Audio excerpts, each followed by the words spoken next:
Magandang araw ho sa inyong lahat. Pag-usapan natin ito. Tama ba itong ginawa ni Daddy Diggs? Sabi diyan sa balita, Duterte files malicious mischief. Kasi po nagsira ng property yung mga pulis. Naggiba sila. Charges against Abalos, PNP, over KOJC operations. Oy, nagsampa ng kaso si Daddy Diggs laban sa inyo. Grabe, no? Fiscal pa yan, dati pang presidente yan. Hindi niya alam na under the rules ng pag-serve ng warrant of arrest, kapag kami mga ganyang resistance, they can break in. Pwede silang mag-iba, di ba? Dahil ang pinaka-importante, pinakamataas po sa hierarchy ay ang ma-serve ang warrant of arrest para yung tao na subject doon sa warrant ay madala sa korte, maiharap sa judge. Ang tanong nga, wala bang resistance doon ng mga taga KOJC? Naglagay pa nga sila ng mga barbed wire. Tapos may mga bantay pa silang tao. Kung wala hong resistance na ganyan, 'di ba, hindi kakailanganin ng mga pulis na maggiba ng pader o maggiba ng gate na tinilagyan nila ng yero.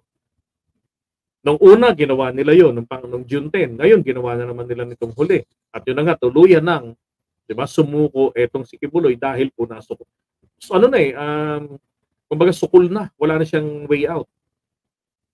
So ngayon, etong sinampa ni dating Pangulo ng Duterte, itong kaso na itong malicious mischief, palagay ko talaga, tingin ko sigurado ko, ito huy ibabasura lamang ito ng korte.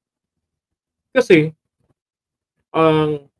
sabi ko nga, under the rules, pinapayagan sila ng batas na maggiba kapag may mga ganyang klaseng mga resistance.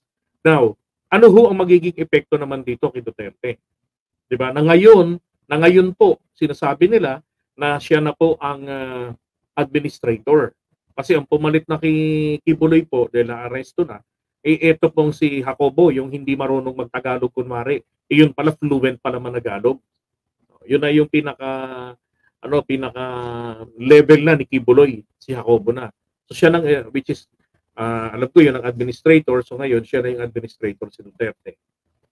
So pag ito ho ay na-dismiss, isa ho malaking kahihiyan sa kanya yan.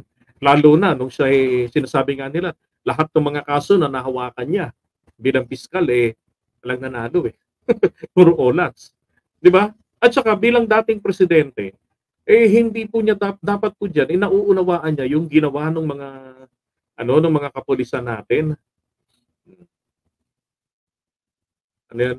Yung interview ni Katunying kay FL, walang sinabing hindi maganda about highway. Kahit si PBBM parang hindi iniinda ang ginagawa ng kapatid niya. Epal lang siguro talaga. Totoo po yan. Epal talaga. Okay, now going back dito kay dating Pangulong Duterte. This is really frustrating para sa kanya. Hindi ba? Dayan Espiritu Santos. Na nagsampa siya ng ganyang kaso. This is actually a harassment case. Hinaharas niya ang DILG at ang PNP. Bakit niya ginagawa ito? Ano yun? Ano ba to? Parang panakot sa kanila? Dahil hindi na siya ang pinapanginoon ng mga yan. Abay, dapat lang din naman. Unang-una, nasa lagay po nila, ang side niya ay nasa mali. Diba? At saka wag siyang mag-alala. Yan din naman ang aaresto sa kanya.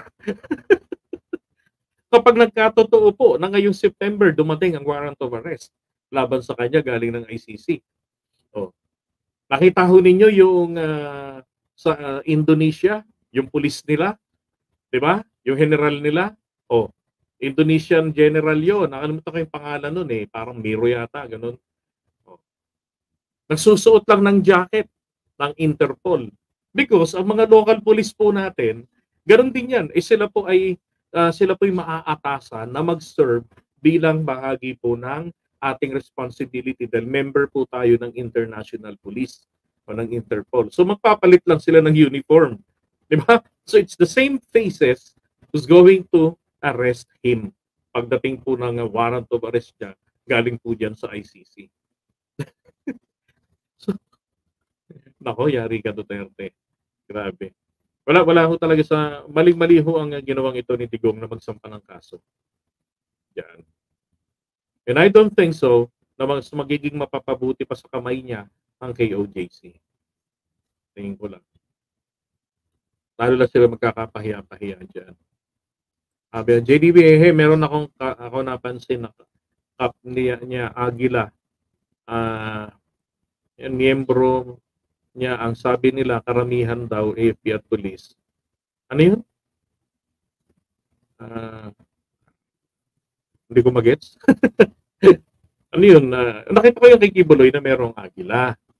Okay na nakalagay. Akala ko nga hindi ho, baka ho yun ay para sa Task Force Agila ni Ardo Dalisay sa Batang Quiapo.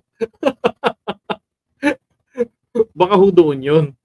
Nakita ko rin yun may agilang nakalagay. O baka naman binagyan ng sombrerong agila dahil may mga members sila ng Eagles. Di ba? Baka mga Eagles sila. Alam niyo naman ng mga Eagles parang kay PBBM din yan. Meron din po siya, Tigor. O, di ba yung mga Tigor at saka mga Eagles. Yan ay mga political organization yan. Okay? Alright, so iwan na natin ito. Pero ako hindi ko talaga pabor. Maling-mali itong ginawang ito ni Duterte na magsampa ng kaso. Ang dapat niya kung ginawa ay ni-restore na lang yung pader kinahay.